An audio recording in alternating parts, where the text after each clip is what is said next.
When private investigator Ryo Seiba takes on a simple case, he stumbles into a deadly conspiracy, superhuman assassins, a mysterious drug, and a partner's tragic fate. Let's dive in. The film opens with private investigator Ryo Seiba and his partner, Hideyuki Nakamura, taking on a case from a woman seeking help to find her missing younger sister, Kurumi, a request Ryo Seiba cannot refuse. As Ryo Seiba watches from surveillance, he and Hideyuki Nakamura track down Kurumi's location. The duo moves in, successfully finding her, but they quickly realize she isn't alone. Her captors are still there, and she needs their help.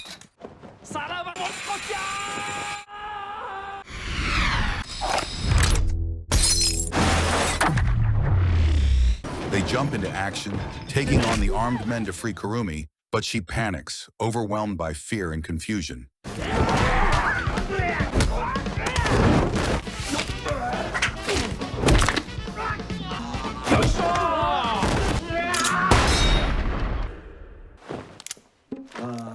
Instead of running towards safety, she bolts in the opposite direction, escaping from Ryo Seiba. Therefore, Ryo has no choice but to chase her across the building, dodging obstacles and fighting off more kidnappers who try to recapture her.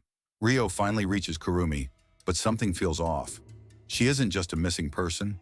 She's been altered, her body trembling with unnatural energy. Therefore, what started as a simple rescue mission quickly spirals out of control. Kurumi, now displaying superhuman strength, escapes from Ryo and Nakamura, but not before dropping a vial of mysterious medicine. As Nakamura picks it up, a group of men spots him and immediately puts a target on his back. Therefore, as they prepare to chase after Kurumi, their former colleague in the police intervenes, stopping them and warning them not to interfere. Ryo Seiba, sensing something far bigger is at play, responds with unwavering determination. As Ryo drops Nakamura off at her sister's birthday celebration, he prepares to tell her the truth about her past. But before he can say a word, a truck smashes into the wall, striking Nakamura.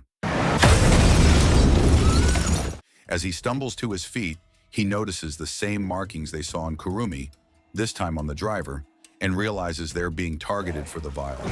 Therefore, Nakamura fights back, taking care of the assassin, but he's critically injured in the process.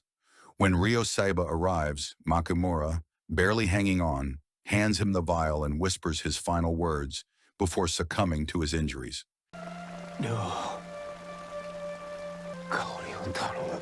After Nakamura's death, Kaori asks Ryo Seiba for help solving the murder, but Ryo refuses to get involved. Therefore, Kaori takes matters into her own hands and confronts Ryo, demanding his assistance. Ryo refuses again, telling her to get lost. The next day, when Kaori barges into Ryo's office and goes through his materials, she finds Nakamura's gun. Ryo fires the gun at the range and warns her that continuing the investigation is too dangerous. After the person responsible for Nakamura's death is found dead with strange markings on their neck, Kurumi watches from a distance before disappearing into a 24-hour cafe, where she gets an unexpected offer for a cosplay promotion. Later that night, Kaori tails Ryo, determined to solve her brother's murder. But Ryo confronts her, questioning her persistence. Kaori refuses to back down, so Ryo, seeing her determination, asks if she's ready to face the dangerous underworld of Japan. And Ryo leads her into the shadows, where the truth awaits.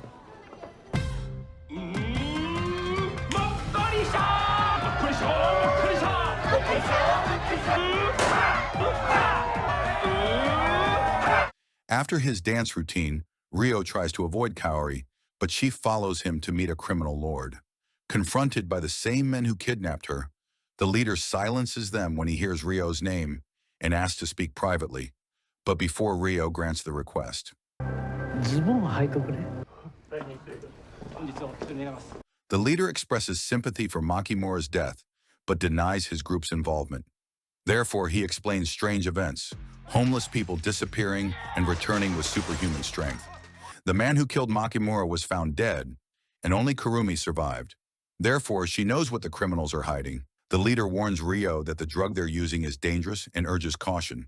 Kaori discovers where Kurumi frequents and begins asking around, but Ryo urges her to stop making a scene. When they finally spot Kurumi, Kaori rushes toward her, causing Kurumi to panic and flee. They chase her into a club where a man confronts Kurumi. Ryo and Kaori intervene,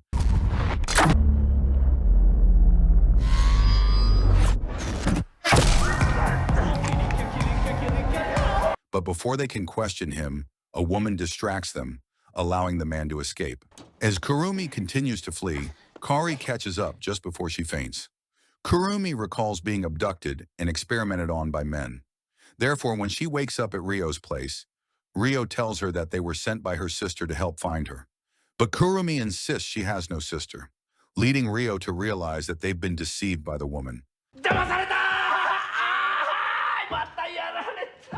Ryo shows Kurumi the vial and tells her that it belongs to her, but Kurumi tells them that it belonged to her friend and was abducted and experimented on because she is looking for her friend, and before she escapes took the vials of medicine with her. That same night, the two people sent to retrieve Kurumi report their failure to their leader, who decides to make an example of them. But back at Ryo's place, Kurumi and Kaori practice for her cosplay event. Ryo refuses to let them attend, citing danger. Therefore, Kurumi persuades him in another way, and he reluctantly agrees. At the event, Ryo stays vigilant, ensuring everything is secure and watching for any threats. But he can't help but enjoy the cosplay atmosphere just a little. As soon as Kurumi steps on stage, Ryo notices a group of men heading toward her and quickly intervenes to protect her.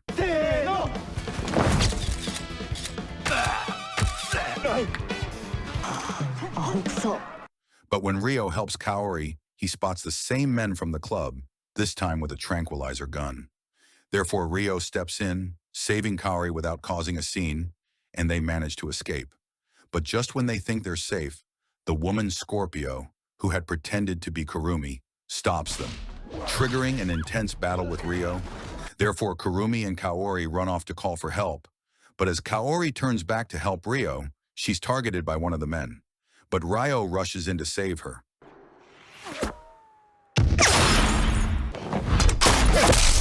And after a fierce fight, he finally manages to subdue Scorpio.